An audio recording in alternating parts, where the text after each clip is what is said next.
ایک چونٹی کا حضرت علی رضی اللہ عنہ کے لیے معافی مانگنا۔ ایک دن حضرت علی کہیں جا رہے تھے، راستے میں آپ کے نیچے ایک چونٹی آ گئی جس سے اس کا ہاتھ مجروح ہو گیا۔ آپ تھوڑی دیر کھڑے ہو گئے اور افسوس کرتے رہے، حتیٰ کہ چونٹی سوراخ میں چلی گئی۔ رات کو خواب میں دیکھا کہ حضور صلی اللہ علیہ وآلہ وسلم فرما رہے تھے کہ اے علی، تم نے کل کیا کام کیا کہ جس کی وجہ سے خدا تعالیٰ اور اس کے تمام فرشتے تجھ پر غضب آلودہ ہیں۔ آپ رضی اللہ تعالیٰ عنہ نے فرمایا کہ کس وجہ سے؟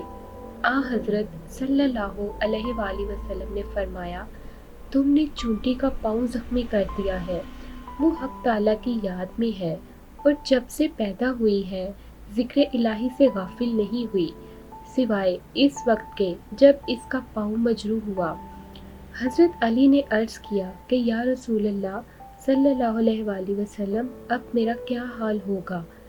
آپ صلی اللہ علیہ وآلہ وسلم نے فرمایا، اے علی، اگر وہ چونٹی تمہارے لیے معافی نہ مانگتی تو کام بہت مشکل تھا، لیکن اس نے بارگاہ رب العزت میں عرض کر دیا ہے کہ اے اللہ، تیرے نزدیک عمل کا دار و مدار نیت اور ارادہ ہے، لیکن علی کا اس کام میں کوئی قصد اور ارادہ نہیں تھا، تو بہتر جانتا ہے۔